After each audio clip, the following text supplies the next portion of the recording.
And now, Violet, draw the first digit, please. 6.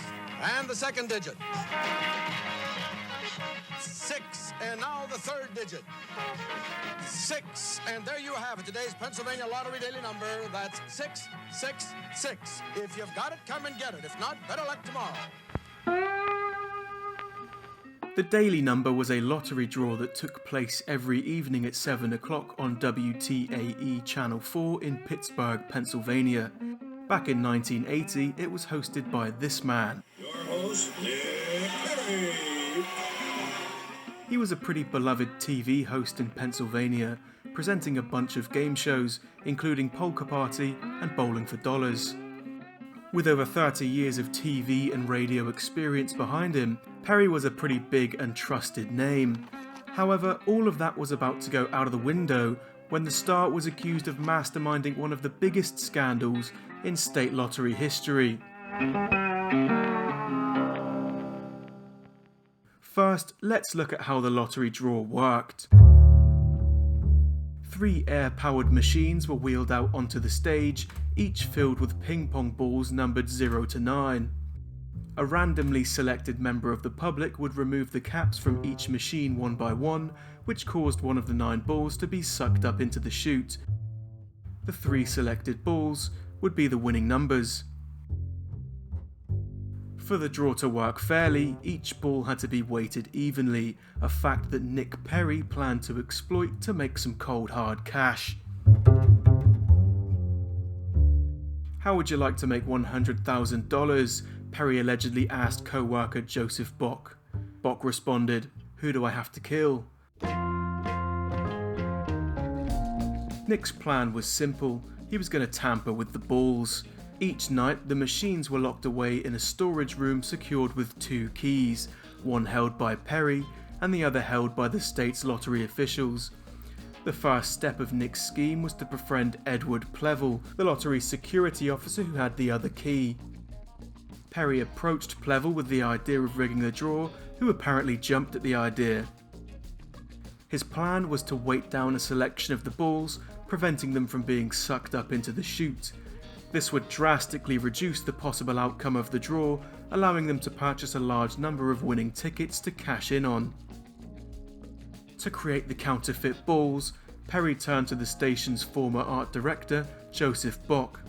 Joseph brought a batch of 30 ping pong balls and stuck vinyl number stickers on them to match the real ones.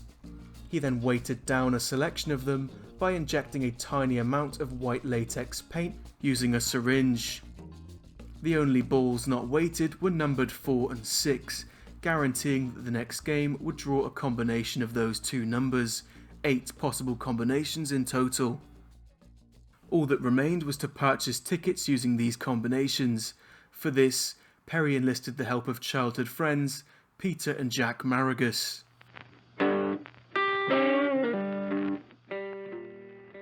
On the morning of the fix, Peter and Jack drove around Pennsylvania in a white Cadillac, placing thousands of $1 bets using the 8 combinations. Meanwhile, at the WTAE studio, final preparations for the fix were being made. With the help of stagehand Fred Luman, Joseph Bock swapped out the authentic balls for his rigged copies.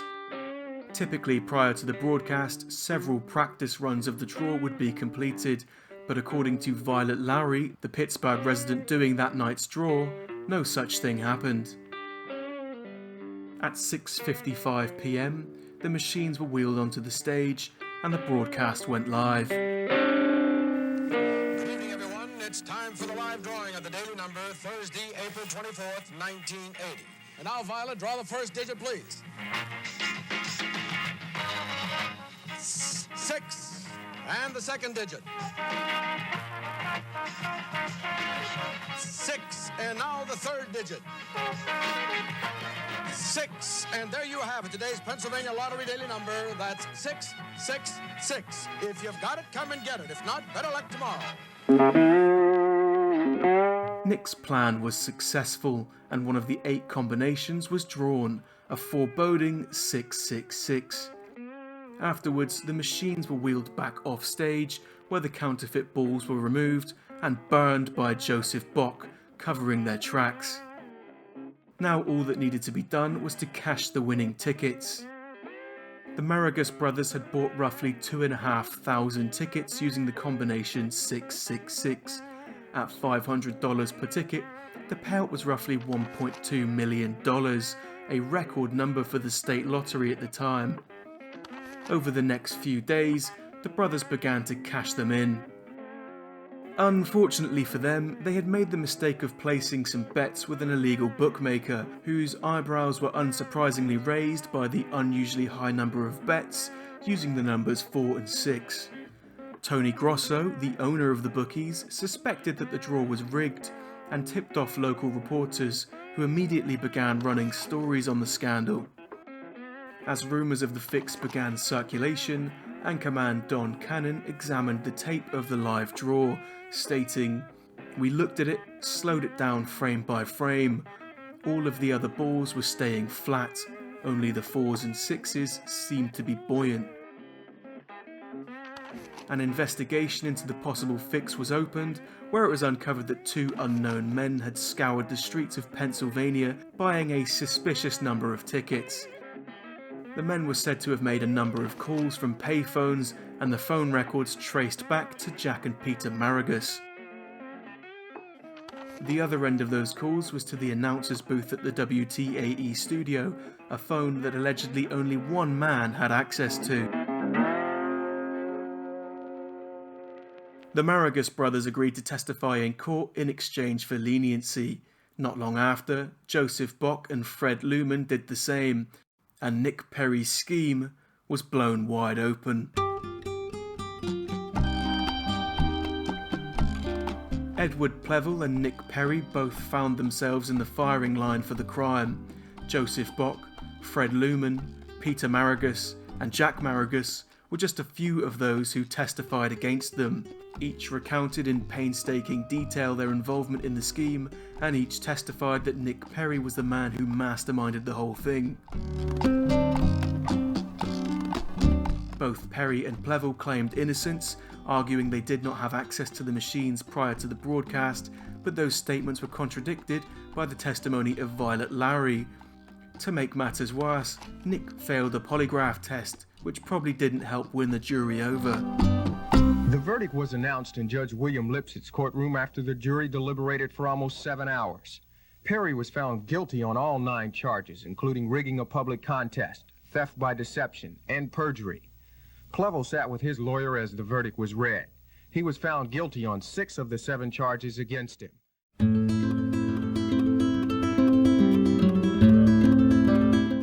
They were each sentenced to 3 to 7 years in prison. The rest involved avoided jail time thanks to their testimonies, but were forced to pay fines and restitutions. Perry steadfastly proclaimed his innocence, stating, "The charges came right out of thin air. I had nothing to do with fixing that lottery. Why would I get involved in something like this? I was making good money.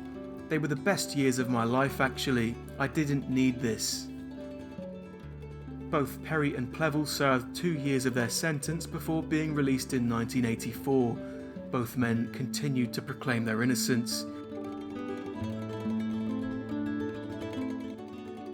After being released from prison, Perry went on to live a more low-profile life, working as a bowling goods salesman. In the late 1980s, he reappeared on the screens, presenting a new bowling show on the KBL network, but it failed to catch on. At the turn of the millennium, a film called Lucky Numbers was released. It was a light comedy that was loosely based on Nick Perry's lottery fix, and it starred John Travolta and Lisa Kudrow.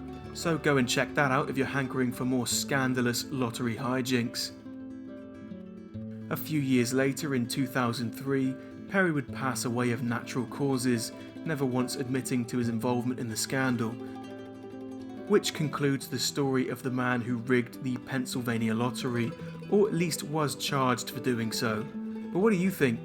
Was he an opportunist crook who saw a chance to make a big payday, or was he an innocent bystander who was thrown under the bus by the real perpetrators? I suppose we'll never truly know. Now I'm off to buy some ping pong balls and latex paint, so see you next time.